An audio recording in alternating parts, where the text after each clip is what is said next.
नमस्कार दोस्तों। एक बार फिर से संवाद शुरू करते हैं। पिछला संवाद हमने जहां छोड़ा था वहीं शुरू करेंगे।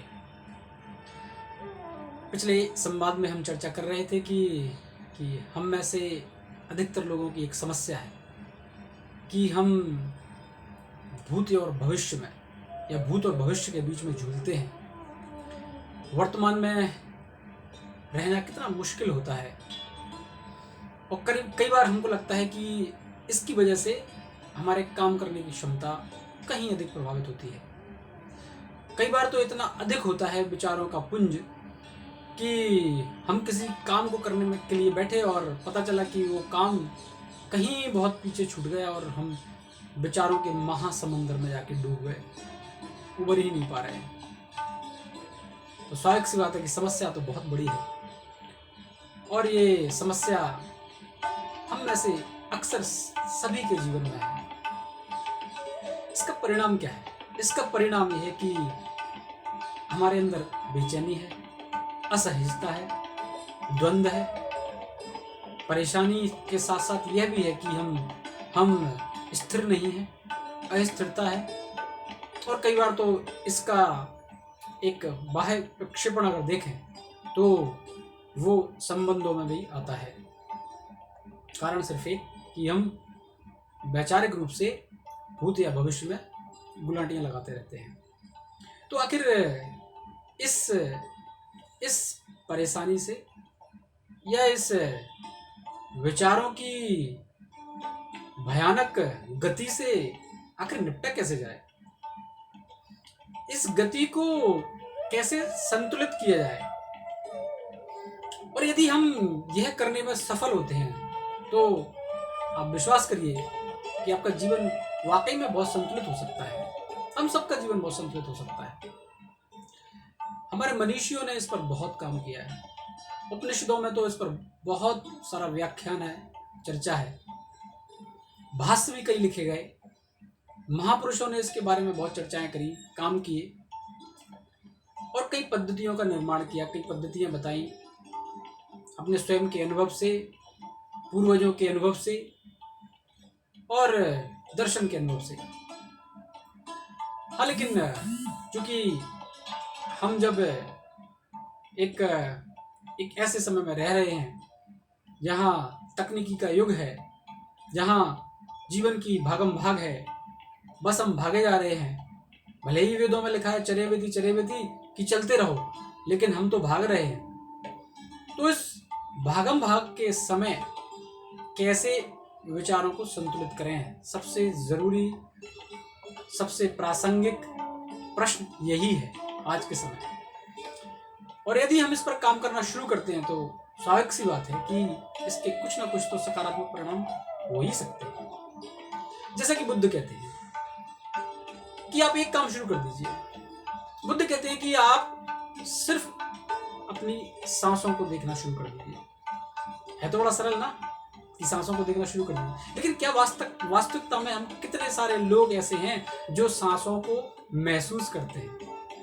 हम इतने बहिर्मुखी हैं, हम बाहर की दुनिया में बाहर के नशों में इतने लिप्त हैं कि जब भी हमें कुछ ज्यादा परेशानी हुई, बेचैनी हुई तो हम नशा कर लेते हैं, क्योंकि हमें लगता है कि उस नशे से कुछ समय हम ठीक रहेंगे, संतुलित रहेंगे, कोई विचार नहीं आएंगे। या फिर अप्रत्यक्ष रूप से कहें तो हम उस जो भी समस्या है उस पर इस तरह से दबाव डालते हैं कि वो फिर रिबेल होकर ऊपर आती है, प्रतिशोध के रूप में ऊपर आती है। तो वो तो समाधान नहीं है। लेकिन जो बुद्ध कहते हैं कि यदि आप सांसों को देखना ही शुरू कर दें, बड़ी सरल सी बात है कि जब भी हम अगर शांति से कहीं बैठे हैं तो क्या हम स्वयं को देखते हैं? क्या हम ऑब्जर्व करते हैं कि हमारी सांसें कैसी चल रही हैं? धीमी चल रही हैं, तेज चल रही हैं, और उनमें कुछ और परिवर्तन है कि नहीं? अगर हम इतना ही ऑब्जर्व करना शुरू कर दें शुरू में, बिल्कुल नॉस्ट्रल से, नासिका से कैसी सांसें चल रही हैं, आवक जावक को भी अगर महसूस करना शुरू कर दें तो हम देखेंगे कि हमारे विचारों की जो गति है वो सांस की गति के साथ तारतम्य बनाना शुरू कर देगी। और एक इंटरेस्टिंग ऑब्जर्वेशन आपको बताते हैं कि हमारे जो विचार हैं वो विचार सांसों के साथ चलते हैं। आप स्वयं इस पर एक एक्सपेरिमेंट करना, अगर कुछ सेकंड के लिए आप जैसे ही अपनी सांस को रोकते हैं तो आपके विचार रुक जाते हैं। बड़ा गहन दर्शन है, लेकिन सरल सी समझ है। इसका सीधा सा संबंध है कि सांस विचारों के साथ अर्थात चित्त और सांस का एक संबंध है। और अगर हम इस पर ही काम करें तो हम देखेंगे कि हम पहला कदम रख चुके हैं। दूसरा क्या? दूसरा ये है कि आप अपने शरीर पर होने वाली कोई भी घटना, यदि आप गर्मी में बैठे हैं तो स्वेटिंग हो रही है, पसीना आ रहा है, आप उसको महसूस करिए, प्रतिक्रिया मत करिए।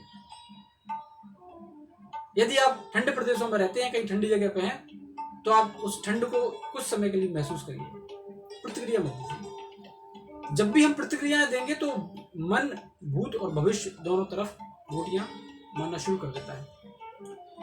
एक रुचिकर चीज यहाँ पर यह भी है कि भूत कितना भी बुरा रहा हो, लेकिन बड़ा यादें दिलाता है। कई बार हम जब भूत में कष्ट में भी रहे होते हैं तो उन यादों को याद कर करके अनुभूति जागृत करते हैं, कुछ विजुलाइज करना शुरू कर देते हैं, क्योंकि अब उसके परिणाम तो हो चुके हैं, तो आपको उससे डरने की बात नहीं है, इसलिए महसूस करते हैं। वर्तमान हमेशा ही अधिकतर लोगों के लिए कष्टकारी हो जाता है। क्यों? क्योंकि आप किताब के सामने बैठ के पढ़ रहे हैं और आपको जो चीजें पढ़ रहे हैं आपको उसको ग्रहण भी करना है, और ग्रहण करना इतना आसान नहीं है। आप कोई काम कर रहे हैं जिसको कई घंटे देने हैं, तो वो उस घंटों में आपको आनंद की अनुभूति नहीं हो रही है, क्योंकि आप कष्ट ले रहे हैं। तो उस कष्ट से बचने के लिए भी आपका मन, आपके विचार भविष्य और भूत में गुलाटियां लगाते हैं। लेकिन ये जो प्रयत्न है, प्रयास है, यदि आप सांस के माध्यम से भी शुरू करेंगे या शरीर पर होने वाली किसी घटना को सिर्फ दृष्टा भाव से, दृष्टा भाव का मतलब अगर उसको आप देखना शुरू करेंगे मात्र, तो आप देखेंगे कि आपका मन, आपके विचार सामंजस्यता का अनुभव कर रहे हैं। और ये प्रक्रिया धीरे धीरे करके शुरू कर देना चाहिए। 100वें कदम तक पहुंचने के लिए पहला कदम, पहला सोपान अनिवार्य है। तो काम शुरू करिए। कोई भी काम जो आपको सबसे ज्यादा रुचि पैदा करता है, दिन भर की दिनचर्या में जो आपको सबसे अच्छा लगता है, वही शुरू करिए। वहां जब भी आपके विचार भागेंगे, आप विचारों को, मन को प्रेम से कहो कि भाई आओ, हम ये काम कर रहे हैं, हम खाना खा रहे हैं। खाना तो सबको अच्छा लगता है, तो खाना खाते वक्त उस जो स्वाद है, भोजन के स्वादिष्ट होने का अनुभव करिए। अगर आप चटनी खा रहे हैं तो चटनी का अनुभव करिए। आपकी जीविका पे जो चटनी आप टेस्ट कर रहे हैं उसको आप महसूस करिए कितनी स्वादिष्ट है। बस आप ऐसे शुरू करिए। विचार धीरे धीरे करके सामंजस्य होना शुरू हो जाएंगे। लेकिन ये प्रयास आपको पहले कदम से करना पड़ेगा, एक दिन में संभव नहीं है, क्योंकि दुनिया का सबसे मुश्किल काम अगर है तो वो है चीजों को सरल बनाना, सहज बनाना। इसलिए तो हम जानते हैं ना कि कोई शिक्षक जो चीजों को सरल कर देता है, सहज बना देता है, हम उसको अच्छा शिक्षक मानते हैं।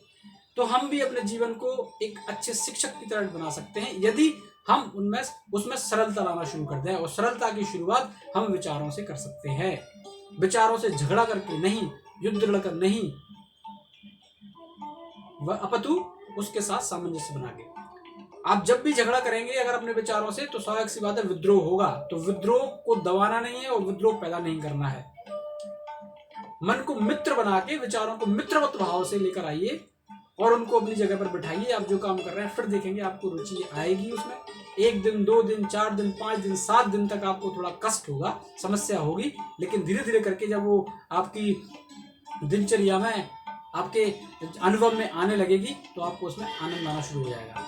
तो बस शुरू करिए पहला कदम, फिर संवाद आगे भी जारी रखेंगे और आपके अनुभव देखेंगे कि आखिर आपने यदि इस पर काम किया है तो आपको क्या फायदा हुआ है और आप क्या अनुभव कर रहे हैं। तो आने वाले समय में फिर एक और वीडियो इस पर बनाएंगे, लेकिन उसकी वजह यही होना चाहिए कि लोग उस पर अपना फीडबैक दें, लोग कैसा महसूस कर रहे हैं, उसमें लोगों को क्या परेशानियां आ रही हैं और उनको क्या फायदा हो रहा है। तो बस अभी के लिए सिर्फ इतना ही।